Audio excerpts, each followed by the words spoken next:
So to catch anyone up who doesn't know about this saga, like I signed a record deal when I was 15, and I always kind of refer to it as I got my music back this summer, but I never owned my music at all. So traditionally, a lot of record deals are set up in a way that artists don't own what's called their master recordings. Owning your master recordings means that you have complete control and power over distribution, licensing, and essentially the way your legacy is shaped. It's a huge thing. It's always been a huge thing for me. Like since I was a teenager, I've been actively saving up money to buy my music back. I mean, one thing about this album that's really special to me is that it's the first one that I will own of my work,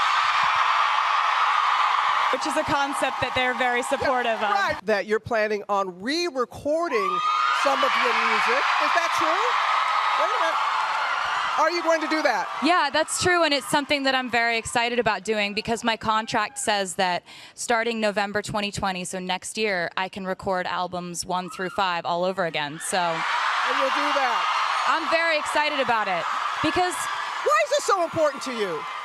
Because I think that artists deserve to own their work. I just feel very passionately about that.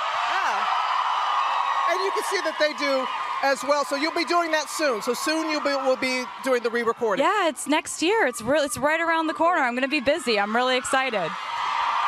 Like music, I've always wanted to own my own music since I started making my music. And if you probably don't know this, but most of your favorite artists do not own their work.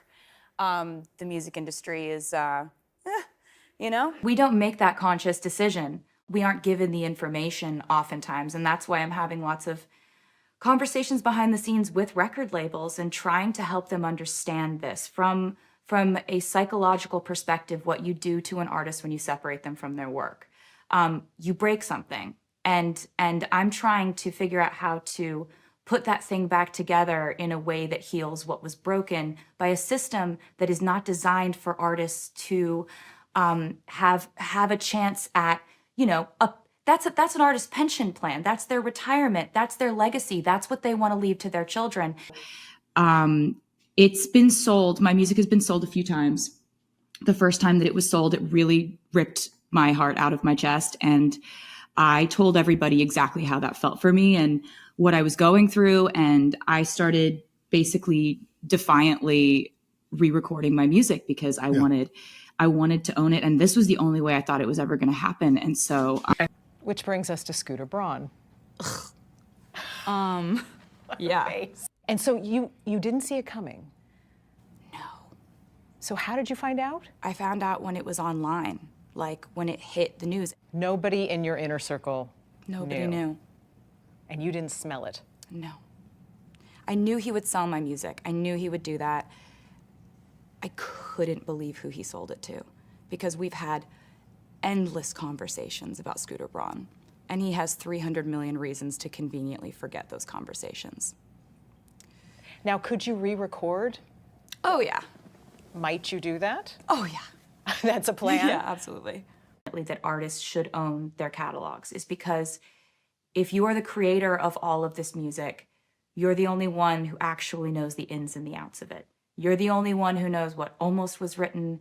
You're the only one who knows the kind of secrets of the journey of making this music. So you're actually the only one who has the ability to share it with the fans in the way that can make everyone the happiest and the most excited. So it's been really fulfilling in a way that I had no idea what to expect. You don't want to feel like it's your homework got destroyed and so now you have to redo your homework. It's not like that at all. Yeah. It's not like that at all. You got to go into it like this is an fulfilling opportunity. I know you've talked about re-recording. So where do you start? How far do you go? Are they rearranged songs? Are there new songs? Are there different songs?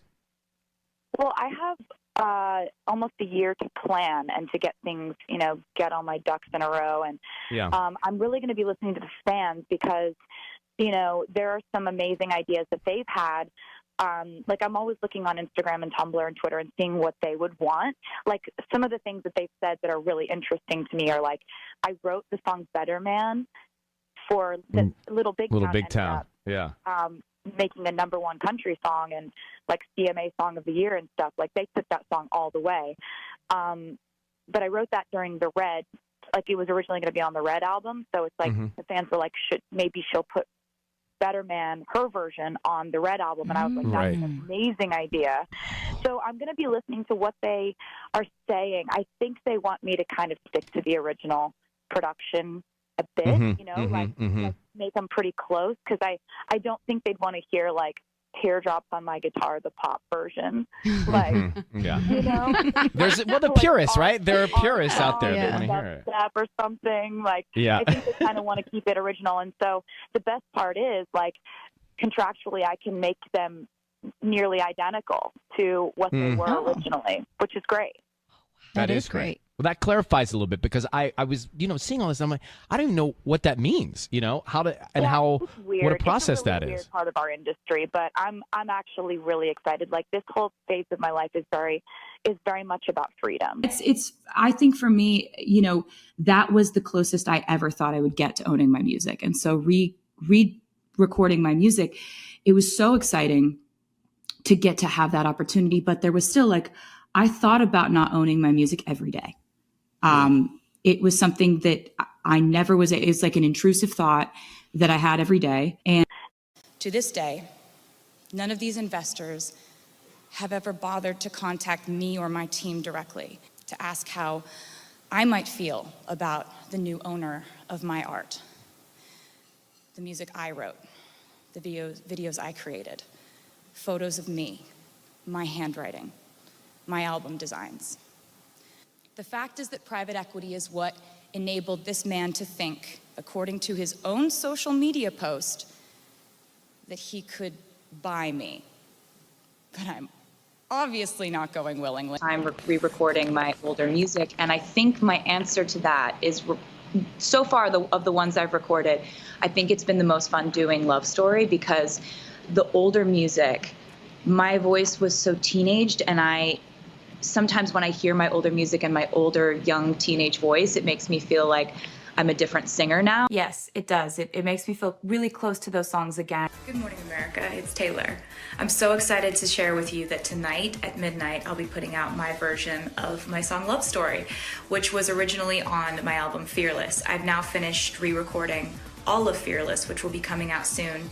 My version of Fearless will have 26 songs on it, because I've decided to add songs from the vault, which are songs that almost made the original Fearless album, but I've now gone back and recorded those so that everyone will be able to hear not only the songs that made the album, but the songs that almost made it. The full picture. Hey guys, it's Taylor, and my new version of Red, including the 10-minute version of All Too Well, is out now, and all of the songs are available on TikTok, so I can't wait to see what you make. To be able to buy my music, that opportunity was not given to me, and it was sold to somebody else. And so I just figured, I was the one who made this music first, I can just make it again. Yeah. So that's what we're doing. I don't know. It's kind of weird to us because we don't want to think it exists. It's the music business. I know you've been in the news a lot talking about re-recording your songs, and because now someone else owns them. I got to see, and I'm in the music business. I don't even understand it. I don't want to understand it. All I know is the songs that you are famous for, I will always consider those your songs. Thank you. Always. No matter who has the title and deed to the property. I don't understand it, don't need it. Thank you. Well, it's kind of, I'm glad that this has shown light on it, because it's a sort of insidious part of our business. It's not right. I don't even want to hear about it, but You don't have to hear about it. Good, but I want to do part 2. Lover. Your album. This is yours. It's mine. Yeah, you own this. She's mine. It's fully all yours. mine. Like, if it sinks or swims, it's all you, baby. Yeah. It's good. It's swimming so far, so we're good. I'm happy to take full ownership of this album. And so, from a business point of view, I mean, that must really hit your heart. As it seems like, as you were just saying, it's yours. It must hit your heart. Well, it's not just from a way. business perspective. It's like your heart belongs in that art that you made, And the person who bought my art, he's never made any art in his life, so he doesn't know what it's like. That he could never understand that personal connection when you make something, right? And then someone buys it out from under you. That's just, I don't think that a lot of people understand that that's how our business works. It's not good. They think we own what we make. So I think it's interesting to get that out there in case there's so many people who want to be musicians. And they need to learn these things because I didn't know these things when I was a teenager. Right. And if I can say something loudly that somehow absorbs in people's consciousness that they need to really stand up for themselves and they need to fight for their right to own their work, it's not going to be given to them. People are going to try to take it from them their whole careers. So they need to know what's theirs. From our side from the fans' point of view, though, someone owning someone else's art is like someone owning the smell of a flower or owning the taste of a peanut butter jelly sandwich. You can't own that. Right. It's yours, but I get it, and we move on. But so when you hear Lover, the album, out as of midnight. What I was looking to do, though, was I wanted to buy my music outright. I don't want to be in a partnership. I don't want to own 30% of it. I want to own all of it. Yeah, and you deserve that. But it was a long shot to think that they would do that they would sell that asset to me. It's a big asset. It's a huge decision for them to make to sell that to anyone, including me. So I've been re-recording my first 6 albums because there was a thing that happened where I had wanted to own my work of my first 6 albums. And when I changed record labels, my first 6 albums were actually sold away from me. And so I decided to I just figured if I made them the first time, I can make them again. I love it. I love it. Yes, yeah. But tell me this, is it working? Like, are radio stations playing the Taylor version? Yes, there's actually one of the things I was most thankful for was there's a company of many stations in America called iHeart, and they have sworn to only play my new versions, and they've said that they'll switch it out for the old versions every time I put out a new version of a song, which is just like, it's so heartwarming to me because this is something that I care about, but I don't expect other people to care about it. It's something that's very personal to me, and it's a lot of work, but it's like, it's really fun and rewarding for me, and I can't believe people have actually gotten behind it the way they have. I'm not there tonight as I'm actually re-recording all of my old music in the studio where we originally recorded it. So it's been amazing, and I can't wait for you to hear it. It's been the most fun to go back and re-record ones that I feel like I could actually possibly improve upon the song. So that's been a really amazing, fun adventure. And yeah, amazing question. Well said, well asked. Something says in parentheses Taylor's version next to it. That means I own it, which is exciting. Is a re-recorded album, and I cannot tell you how much my re-recorded albums mean to me, but I never expected or assumed that they would mean anything to you. So I can't thank you enough for caring about this album that I'm so proud of. I want it because this is my handwritten diary entries from my whole life. These are the songs I wrote about every phase of my life. This is my photography, my music videos, most of which I funded. Yeah.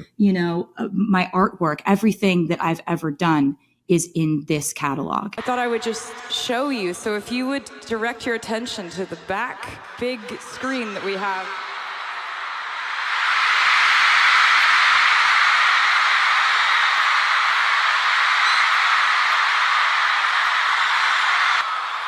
Speak Now comes out July 7th. That was something that I expected to be just a me thing, just a personal thing. Since I was a teenager, I wanted to own my music. And the way to do it was to re-record my albums and call them Taylor's.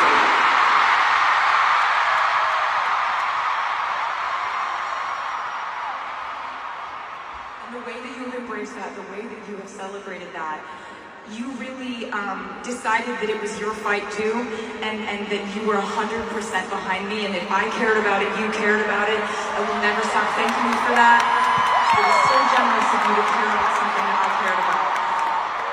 And so now here we are on the last night of the US leg of the Eras Tour in the 8th month of the year.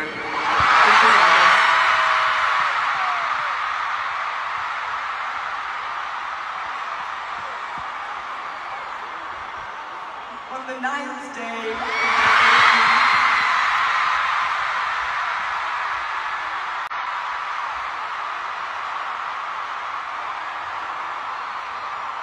You might have noticed there are some new outfits in the show. There's some blue stuff here and there. And there's something something that I've been planning for a really, really, really ridiculously, embarrassingly long time. And I think instead of just like telling you about it, I think I'll just sort of show you something I've been excited to show you.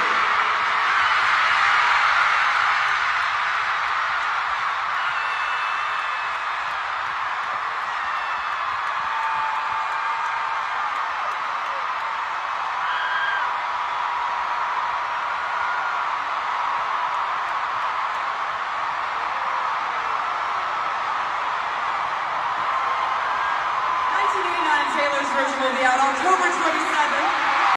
I get a call from my mom and she's like, you got your music. Yeah. And so sorry that it's literally been so long since this happened. It's every time I talk about it. Yeah, this changed my life. I can't believe it still.